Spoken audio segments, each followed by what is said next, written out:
All right. Welcome to the show. My guest today is Alec Lace. He's the host of the first Class Fatherhood podcast, where he's interviewed some of the biggest names and icons in our culture about fatherhood. He's got over 600 episodes, and he's everywhere these days, it seems. He's also the author of his new book, dropped in April. It's First Class Fatherhood, Advice and Wisdom from High-Profile Dads. And I'm excited to have him on the show today. Alec, welcome, my man. Hey, Jake, it's an honor to be here with you today. Thanks for having me on. For sure, brother. Hey, before we dive too far in, I started breaking down the word fatherhood. I wanted to make sure that I clearly understood what that word meant before I had a guy who has fatherhood so connected with himself and the brand. It is the state of being a father. It means a lot of things to a lot of people, and you, sir, have put yourself in a unique position to constantly be talking about it. How has your perspective of fatherhood changed, maybe since you embarked on your journey? Well, I think my perspective on fatherhood remains the same, Jake. I just think that it's something that's lost a little bit of value in our society today. I just think that so many young men in our culture have this negative idea of what it means to have children or to be a part of a family, start their own family. I think they look at it more of a burden or something to avoid in life. And I've heard that personally because I drive a lot of Uber, especially in the summertime. I drive a lot of Uber on the weekends. And I have always constantly heard this before I started the podcast from a lot of the young men, because I have 4 kids myself. And every time I would relay that to them, it kind of struck them like as bizarre. Like, why in the world would you want to do that? It just seemed like it was something that they would never want to consider in their life. So I kind of kept hearing that same message over and over again. I'm like, man, what is wrong with so many of these young guys thinking that fatherhood is some kind of like a burden on your life, when really, in a sense, your life doesn't really even begin until you have children, because it opens up a whole side of you never even knew it existed, and you would never even be able to tap into until you become a dad. So that's why I just think it's important to get the message out there to this younger generation, especially. And I think the best way to do that is to have guys on and testify for themselves that have accomplished so many things. Like you say, I bring on a lot of guys that have accomplished, and I get this a lot, Jake. Is like people say, "Oh, why don't you have a lot of blue collar dads on or regular dads?" I'm a blue collar dad, regular dad. I'm a railroad mechanic, but these guys have a much bigger reach, and that's what's important, trying to reach the biggest audience. So when these guys share it, and then people come into this podcast and they listen to their testimony about the importance of fatherhood in their life, I think that has a bigger impact on so many of the young dads out there, or young men out there. Yeah, and I agree with you on that. I think that for me personally, I got married pretty young. I was married at 22. I married my high school sweetheart. We've been together for 18 years, married for 12. Always talked about having kids, but for me, there was like this pressure of all this stuff that I needed to get done before we had kids, because like somehow magically that just ends your life. Your life is radically different. It is a different experience of life that you embark on, or a chapter that you open. But what I found is like, man, I I can get a lot of stuff done. I can have a lot of fun. I can be really engaged with my kids. I can have even more abundance in life as I lean into the idea of being a father, of being a professional father. And I think that that's something that I've personally seen erode, is people really leaning into the fact that like fatherhood is a profession too. Yeah, well, Jake, it's change, and so many people are so apprehensive about change, and that's really what I think the big hiccup is. And I think we I forget who said it, but I think we suffer more in imagination than we do in reality. So I think people are just have this idea that, oh my God, this is what my life's going to be, and then they don't even know. Like you say, many people are like, I got to get all my ducks in a row. I got to have this amount of money. I got to have Yeah. this be in this point in my career, and really none of it really matters. You're never really truly prepared for what's about to happen until you go through it. But it's like any other change. It's something that if you embrace it and just lean into it, it's going to be one of the most rewarding things you've ever done in your life. So, yeah, I understand exactly where you're coming from there. Yeah. And so you embarked on this podcast about 6, 7 years ago, something like that. No, I'm 4 years in right now. You're 4 years in. Yeah, You've done yeah, 600 episodes. Four yep, years yeah. I in. started in 2018. Yep. Okay. And so the genesis of doing this was just for you to talk about fatherhood, or you to share the message of fatherhood. Like, help me drill down a little bit more. Well, yeah, exactly like what I was saying before, where I was hearing from so many young guys. But my older two boys were interested in starting a YouTube channel at the onset of this thing, and I was trying to help them by doing something with my daughter where she was doing like because at the time she was into watching all them unboxing videos. So I tried to set something up with her unboxing things and try to show them, that starting a YouTube channel is going to take more effort and work than just turning on the phone and just dancing around silly. So I tried to put together something with my daughter, and it was a little difficult. Like I was having trouble trying to figure out how to edit it and try to post it. So I never had social media accounts, never used YouTube other than to watch, or listen to music. So I was trying to figure all this out, and during that process, ads started popping up or whatever for podcasts, and I didn't even know. I had never listened to a podcast before, so I was like, "What is this all about?" So I started listening to it or investigating it, and I said, "Oh, okay, maybe this is a better route to go." So then I said, "Let me start one of these up." And I was trying to figure out what kind of category to use, and I wanted to do something that my kids would be able to listen to and something that I was really passionate about. So that's why I chose fatherhood. So I went to the library, took out a few books, read up on podcasting, started it up, and I've been doing it since. What were some of those early books in podcasting or in fatherhood? Just like, but there were podcast books like podcasting for dummies type books like that, Yeah. just to try to figure out what's going on here. Oh, for sure, man. And then so, how has how has the format of the podcast changed over the last 4 years? It really hasn't changed too much, Jake. Basically, it's all interviews. A lot of the themes, questions, a lot of them are similar. The answers are very different. That was one of the things, like with HarperCollins, when they were reading my original manuscript for the book First Class Fatherhood. They were surprised by how different all the answers were to some of these similar questions. So it's like everybody, even though we all connected in the same way, we all have a completely different experience where you're coming from with fatherhood. So I mean, the people bring the difference to the show. And I mean, I'm still pretty much basic. I mean, I do all this stuff. I'm in my bedroom closet right now, which is my studio thing that I set up here. I only use my iPhone for everything that I do. So I kind of keep it simple in a lot of ways.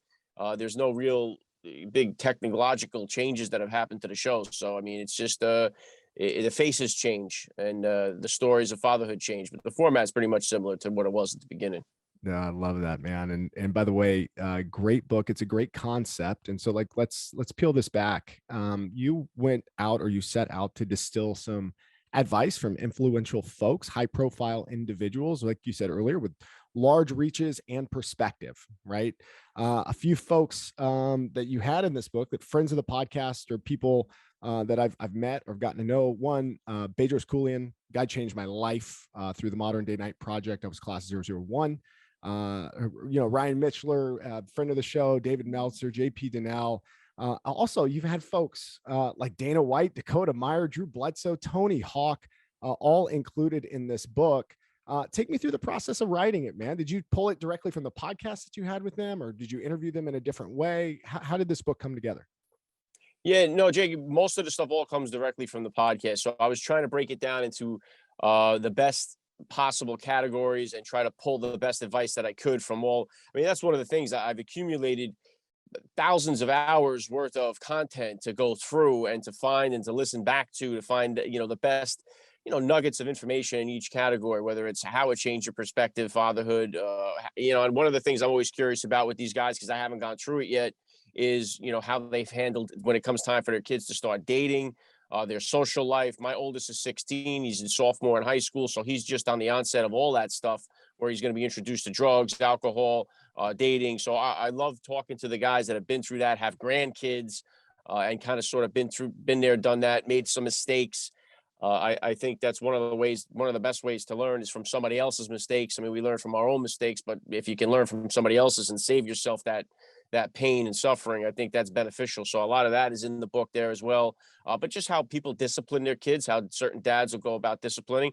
You mentioned some of the, like JP Donnell and the Navy SEALs some of them have a very unique discipline style when it comes to that. Some of them surprise me with the way that they discipline their kids. So it's just about capturing the best advice, wisdom, and have a book out there where you can look and say, okay, I've heard of this guy. I know Tony Hawk as a legendary skateboarder. I didn't know that he was in a blended marriage with 6 kids and he gives advice on co-parenting. So it's certain things like that. I think that'll be beneficial to so many of the dads, young dads, new dads, about to be dads out there.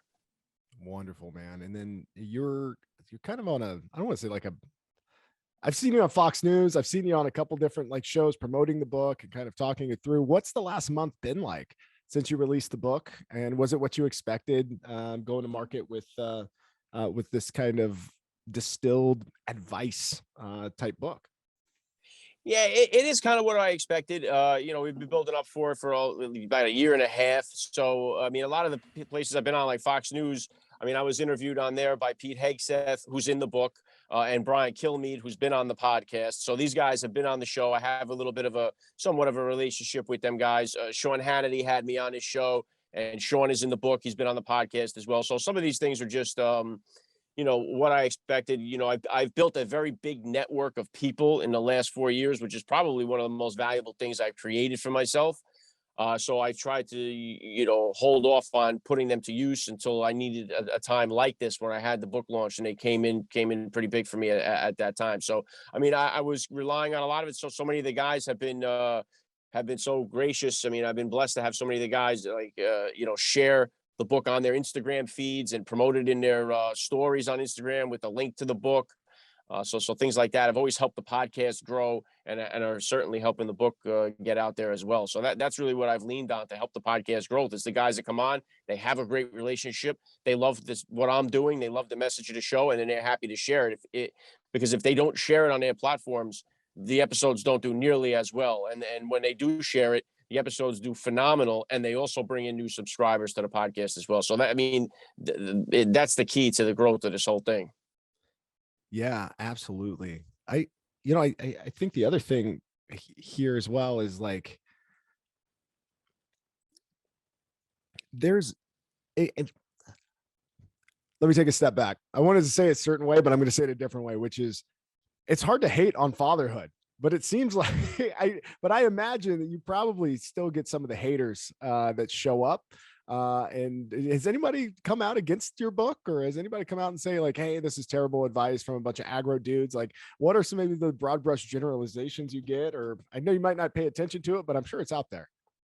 Well, surprising. I mean, I get a lot of pushback from like left wing media. They seem to have, and I do get a lot of pushback. People saying, about single moms, and people try to turn it into a motherhood versus fatherhood thing. But the left wing media, mainstream media, has refused to have me on any of their shows. I mean, I'm working with a publicist with Harper. They were specifically told we'll never help promote or support anything that has Eric Trump in it or Sean Hannity in it. So they've cut me off and won't let me come on to, even though that there's obviously other guys in there. I made it a point to make sure there's guys from both sides of the aisle and from all walks of life that have come on the show. I do see some pushback from there. And I always have to make sure when I talk about the fatherless crisis and everything going on with the family unit, that it doesn't take away anything from single moms who are out there working miracles. But it's just that the statistics are overwhelmingly against the children that are growing up without a father or a father figure in their house. And it goes all across. I mean, the high crime rates that we're seeing all across our country right now, the kids that are sitting in juvenile detention, like 80 something percent of them, 85% of them are all from fatherless households. So it goes with teenage pregnancy. It goes with drug use, suicide, so many of the behavioral problems. So I try to really lean in on it. And one of the big things I always get, I mean, probably more than any other email or DM that I get, is from dads who have been fighting like hell to stay involved in their kids' lives, but because of a custody battle, they've been drained financially dry. They've been completely humiliated, and they're fighting for what's like a basic small amount of time with their children, who are their entire life. And it is a tragedy what's going on with our family court system in the United States. I mean, that's a whole big problem that we got going on, where I know we're in this part of the time that we live in where everybody wants everything to be equal, but when it comes to custody and family court, it's not equal whatsoever. And most men start from under the bus, and they have a very, very difficult road ahead of them when trying to stay connected with their kids' lives. And then their kids start to have this animosity towards them through the process. And it really is a problem that we got to do something about pretty quickly, to make sure we keep dads involved in their kids' lives. Okay, so there's quite a bit there. I think the first part of it that you touched on was certainly, I don't want to say like blacklisting, but like to be told that you're not going to be on a platform like, even though you're promoting good ideas, like the mouths in which the good ideas are spoken from are somehow like kind of taint the advice. Like it just seems really confusing. There's no additional context besides the fact that, hey, you would be promoting these individuals, and we're not going to allow them to have a voice or anything Yeah, associated with them. those are the two names that they come God. back with. So that's why we're trying. I mean, that's why I've been able to do Newsmax, Mike Huckabee, Yeah. Chad Prather, like in these guys, because the conservative market is open to it. And I never get the blowback, Jake. Like even when I do these interviews, I get destroyed. I've had to work with Apple several times to get these reviews removed off my podcast, because whenever I have somebody on like Eric Trump or Mike Pompeo, I just get destroyed, even though we're not talking politics. That has nothing to do. And they'll leave these long, almost as if they're on Twitter. They leave these reviews on like my Apple, and then Apple will remove them because they have nothing to do with the podcast. But then I lose ratings as well when they remove those. So it really, That's and I never get frustrating. that. I never get that from the right. Like, so I never get like when I've had Perez Hilton on the show. I've had, Al Roker. I've had a Democratic Senator, Bob Kerry. I never get that blowback from the right that's like, oh, I'm unsubscribing, I'm leaving a bad review. Like it only goes on the one way. It's always vicious. Yeah, and I saw recently as well, you had a podcast taken down. I think it was on YouTube with Dinesh D'Souza, on his new, was it the 2000 Mules, the new video that he's, or the new documentary that he's putting out. What's that been like? Had you ever had anything taken down from YouTube before? No, I've been demonetized on YouTube for some of those interviews, like I just mentioned. Like when I had Mike Lindell on the show. He sponsors my podcast with My Pillow. He's been great to me, but I got that episode was demonetized. Rudy Giuliani was demonetized. Certain old conservative ones have been, most of them are demonetized almost immediately. But this was the first time that they actually took it down and gave me that explanation that we think this violates our misinformation guidelines. They don't tell you what specifically they found to be misleading or misguiding or anything like that. It's just a blanket. We think it violates our misinformation guide. So yeah, that it's disappointing. But that was the second time I had Dinesh D'Souza on the show. I'm a fan of his. I like Dinesh. I had him and his daughter on the first time he came on the show. His daughter is great. So yeah, it's always disappointing. Like you're just putting out this, and my whole interview with him was basically surrounding, because my oldest son is 16, like I mentioned, and Yeah. the first time he's going to get a chance to vote is going to be in the 2024 presidential election. So I mean, it's a topic of conversation at our dinner table. So that's where I was kind of trying to come from with the interview and take that kind of perspective with it. But yeah, disappointing they took it down. Yeah, and I listened to that interview of yours with Dinesh. With it, phenomenal, by the way, great perspective. Two great men, kind of talking it through, and it's fun to hear the way that you ask questions on your show. You tend to ask um, I don't know, you ask a lot of the same types of questions, like obviously, about fatherhood. It helped you distill down and create this book as well. But like, what's maybe the most surprising answer that you've gotten, or like one of the most like, you brought a guest on, you asked that question, you thought they were going to give you a certain answer, and then all of a sudden you were like, whoa, like this is radically different than what I thought you would say. Yeah, I mean, there's not really been anything that's dropped my jaw. So some of the things with the responses, Jake, is you have to figure out. Some guys are like very short, one-word answers, and then it's like, okay, so you only have a certain list of questions, and you're like, all right, well, this interview is going to be about 6 minutes if I don't do something here. So you got to try to scramble around and think about the topics. But some guys are long talkers, like, so you get these guys that are on there and they'll filibuster the whole interview, and you're like, man, like somebody like Sean Hannity. I mean, that was one of the longest interviews, because one thing I learned is if you talk to Sean Hannity about Sean Hannity, he'll talk to you all day long. So, certain guys go longer than you want, and you'll think it's like a simple question, like, "Hey, you plan on having any more? You plan on having more kids?" And it'll be like this long, drawn out thing, and I'm like, "Wow, okay." So things like that. The timing of certain things, but yeah, everybody's got a crazy story at some point. So sometimes, people come off with, especially when it's divorces are involved, or like I said, co-parenting situations and stuff like that. But we don't really get into too much relationship stuff. So there's no real like sex stories, or there's no crazy nonsense like that. When you're talking about, basically just parenting and being a dad. And like you said, most people, they really enjoy it and love the conversation. So it's usually a positive, uplifting conversation. Yeah. And then how do you show up as a father? Like what's that like for you? Like when you put yourself out there and you say like, "Hey, I'm going to talk about fatherhood a lot." That puts you in a position that if you're acting against certain values, like it makes you very hypocritical very quick. So I probably add some pressure in there. Like maybe talk to me about how this ecosystem has changed the way that you show up as a parent or show up as a father. Yeah, it hasn't changed it at all, Jake. I'm passionate about fatherhood. I mean, I have, like I said, I have 4 kids, 3 boys and a girl, and I've loved every minute of it for myself. So I mean, I've always been active in my kids' lives, and nothing has changed because of the podcast. I've always been, their coach through all their sports growing up. I've coached them in everything that they played. Been a class parent in their schools, to do stuff like that. I mean, I'm very involved with the church that we belong to. My 3 of my boys are altar servers. Always involved. We sit down as a family together every night, and eat together. We pray together. It's the best part of my day.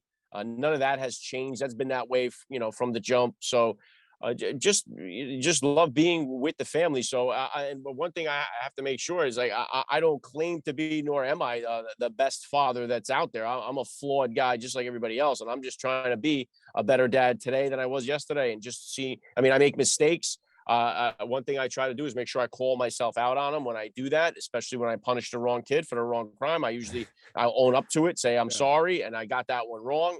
I'm more willing to do that than obviously than my parents were. I think more dads today are more likely to apologize or recognize that they made a mistake. The relationships are a little bit different, I think, today, especially the discipline has definitely changed. That's been one thing that's been a common denominator with all these dads is 90% of them will testify that when I ask them the discipline portion of the question, and they'll say, "Oh, my discipline style is much different than what I grew up with."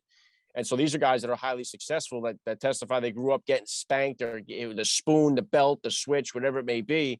But they say they would never lay a hand on their kids. And part of that, I think, Jake, is because when you're a high profile person, you don't necessarily want to be on a recording saying that you hit your kid in any capacity because of the way society looks at that now. Yeah. But it has changed a lot. And it's like you wonder, is that for the better? Because all these guys that talk about it say, well, you know what? It kept me in line. I needed it. I didn't have to happen much because I learned my lesson really quickly. And they all turned out to be very successful. So I don't know if that's been a benefit or not in our society, the way that we discipline our kids, without spanking being involved and without that fear of how society is going to judge us if we discipline our kids. I think that's been a hindrance on the youth today. Yeah, it's certainly an interesting perspective of just a changing of masculinity and what is being a man, what is being masculine, and there had always been that like that hard ass like dad that was not going to put up with the crap, and it was I guess that's not the way it was portrayed in media and shows. That has certainly eroded. Like what we get is we get the dads with the really bad vices. We get the dads who are incompetent and aloof in media. We don't really get that like more stoic, masculine, drawing a hard line. I'm not putting up with that crap, highly tied to morals. Persona, at least I don't see it as much. Maybe I'm not looking for it as much, but like, do you feel like there's kind of the way that men are portrayed in media has changed over the years? Yeah, there's no doubt about it. Yeah, I've spoken about this myself. You don't have that type of like Michael Landon, Little House on the Prairie Yeah. dad that was respected, by his family, and he was a disciplinarian. His word meant what he said. I mean, even you had like who was his name, Mike Brady in the Brady Bunch. There, he was a dad that wasn't the butt of the joke. His word was law in the house. You saw that. I mean, throughout a lot of those older dad figures in those shows, and then I think somewhere around the Married with Children, Al Bundy type dad, we kind of turned a corner and we haven't gone Simpsons, back. the Homer Yeah, the Homer Simpson. Simpson, right? Exactly. It's that stereotype, and we don't see moms portrayed that way. We see mom as always that strong character that's got it together, that's struggling but fighting the good fight. We always see them portrayed in that hero type role, and we see the dad as kind of like you said, aloof and a little bit of a dope. So I think definitely that's not helping the picture at all either. All right, so how do we turn this thing around, Alec? How do we promote fatherhood in a positive light, in a more meaningful way? How do we get more engagement in it? How do we reduce single parent households and all those like let's hear it, man. I'd love to hear what you've picked up over the years. Well, I think a lot of it is what we just saw with Governor DeSantis down in Florida, who has this fatherhood bill. And if you saw what happened there, you talk about pushback. He came out with a fatherhood initiative, this fatherhood bill, which I pray to God more states will follow through with. I've spoken about that, but you see the blowback that he got. Well, not that he got, but Tony Dungy was one of the people, the former NFL coach, who was there in support of the bill. He got absolutely lambasted on social media for this, and they killed him for supporting this bill, which is just promoting fatherhood, putting money into fatherhood organizations, and trying to help support and develop some of these guys that are struggling that stay more connected to their kids, which is I think is awesome to see. Like I said, I hope more will do it. But Tony Dungy even came out and said, well, he couldn't believe the amount of pushback he was getting. So he was saying, wait a minute, all I'm saying is exactly what Barack Obama said back into. And if you go back and listen to Barack Obama's 2008 Father's Day speech, it's phenomenal. I mean, he really hits on all the same points that DeSantis was talking about when he introduced the bill. It's all the same talk. It's just coming from a different side of the aisle, so we have to attack it, and that's what's happened there. But one piece of the puzzle is doing that, is investing more into our dads. I think solving the fatherhood, the family court crisis is going to be another key factor to this. One guy I had on the show, Greg Ellis from the Pirates to the Caribbean, wrote a whole book about this, dedicated to, he calls it the family court cartel, because what's going on is really, it's crazy. It has to be changed. So that's a piece to the puzzle. But one thing, Jake, I talk about in the book, and I think will help a lot, is I talk about dads becoming ambassadors for fatherhood. And I think it's important because I think if you're a veteran dad, or you've had kids for a while and you have somebody in your life that's about to be a dad, you don't need to smash him with all that warning about what he's about to go through and scare him like, oh yeah, your sex life is going to be gone. Your friends, your social life is going to be dead. And you wait till you're up all night, and they make it. And I think they feel a little bit of bravado by doing that, as if like, oh yeah, I went through this, and yeah, you're going to have to suffer too.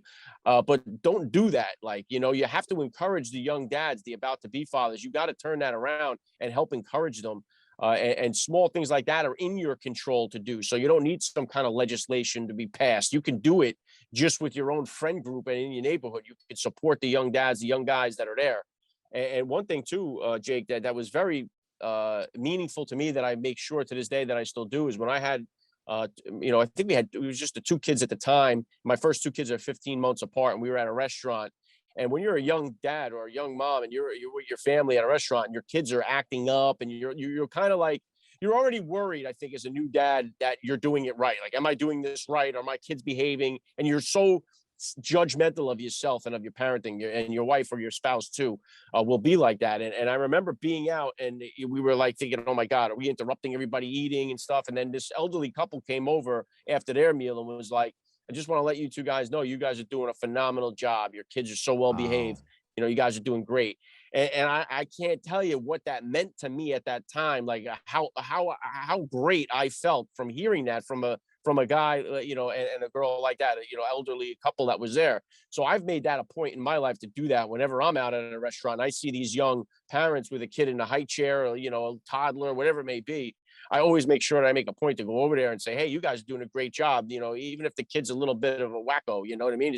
You got to try to re-encourage and reinforce them and tell them, hey, you're doing a great job here. You got to encourage them and take that high road with them. I think the results of just a kind word could be so beneficial to the young parents out there. So that's another way I think we can help. That's a beautiful thing. One other thing that I've been watching, and I think about this a lot with my son. I have an 8-year-old son, and I have a 6-year-old daughter. And being somebody who's gone through the Modern Day Night Project with Bedros Keuilian, Ray Kashkar, and the other instructors there, and seeing how that group has evolved and created the Squire program, and then to have some kind of loose affiliation, like understand when that's happening and watch those transitions of age, that rite of passage, if you will, for young men. It stands out to me that we don't have a lot of that culturally here in the United States. And I wonder, a lot of fathers that have come onto your show, like, is this a topic that comes up, rites of passage or transitions of age, or changing the dynamic of a relationship between kind of that, like, more strict oversight parenthood to kind of that guider, the mentor, the coach? Your perspective. Yeah, there's a few like Matthew McConaughey spoke about that because he wrote about that in his book about the rite of passages Yeah. from his dad, and he does that in a different way with his kids. But well, one thing I mean, I know you mentioned the program. Ryan Mickler is one of the guys too. I mean, because he went through the Squire program with his Yep. son, and he talked about like one of the things that he got out of that too was it's hard sometimes as a dad to take a step back and allow your son or your daughter, but mainly your son, to learn from other men and to realize that what, maybe Bedros Keuilian is a better entrepreneur than I am. Maybe Ray Cash is a more of a hard ass than I am. Maybe some of Roger these that. guys are right. You know what I mean? So you being able, and this was Ryan Mickler talking, Yeah. so it's like being able to recognize that as a dad and get your own ego under control and take a step back and point your son to these people that can help him in ways that you can't. And I think that sometimes as a dad, that may, whether it be like a jealous thing or maybe it just be a thing where you want total control, an ego issue, that if you can drop that and allow your son to learn from some of these other people, I mean, it's gonna, I mean, it's gonna greatly benefit them. So, I mean, that's even the point of coaching. Like I said, I coached my kids in their sports until they were, a certain age, and then it's like they have to experience other coaches because they're gonna have bad coaches and good ones. So they have to learn how to deal with each one because out there, once they hit the street, hit the real world, I mean, not everyone's going to be the way that they want them to be. So they have to learn you have to learn how to communicate and how to respond to people that are negative and bad, and as well as people that are good and trying to help you. And you have to be able to decide which one is which. And that's going to happen on your own eventually through trial and error. I love that, man. Hey, as we're starting to wrap toward the back end of the interview here, I do have a question I wanted to ask you, a man who's done, gosh, 600 plus podcasts in 4 years. You've written a book. Yeah. Again, you're putting yourself in this space. When you look back, what's your biggest failure, man? Like, what's the thing that stands out to you that you're like, man, I really wish I had that back, or man, I really wish I would have started from a different place mentally. Well, one of the things, Jake, from listening back early on, especially, is that one thing I've learned during these interviews, I kind of went at it with just these questions that I had, and that would be it. I wasn't listening to the responses coming in from the dads, from the guests. And when I would listen back and I would listen to their answers, I'd be like, oh my God, like I could have followed up with a banger there. You know what I Yeah. mean? Like I could have really hammered home on that thing. So I've definitely changed the way when I'm in the interview now, being more present and listening to the responses from the guys, and then being able to do a follow-up question if I need to and pivot there. But also too, just I've done the last 4 Super Bowl media days. So like I remember being at the first Super Bowl media day, and I wasn't really as nowhere near as prepared as I could have been for that. And so realizing, I got to step up my game a little bit and, figure out a better way to do what I was doing. So I've been able to make some adjustments to that. And now, I feel like I did a little bit of a better job, and I'm still learning the process. Like I said, I'm 4 years in, I've done 600 episodes, but I'm still learning the game here, Jake. You know what I mean? So there's a lot to be learned. There's a lot I need to polish up on and take advice, listen, change, grow, develop the whole bit. So I'm still on the journey of learning this craft. There's a lot of different skill sets involved in it. So just trying to master each one of them as I go forward, and just, and have fun in the process and leave behind this legacy of just interviews with these incredible men that my kids will have a chance to listen to as they become young fathers, a young mom, and go through life themselves. They'll always have this to go back and say, hey, let me take a listen to some of this. They'll have a book that's there. So, I mean, part of it is leaving a lot of this stuff behind to my kids. They'll always get a chance to listen to it. My man, that's beautiful. Let's outro on that. We've got Alec Lace here. First Class Fatherhood is the book. Best place to pick this up. Yeah, everywhere books are sold. Amazon is probably the best place. Barnes and Noble, it's on Target's website, Walmart, wherever you buy. You Google First Class Fatherhood, it'll show up.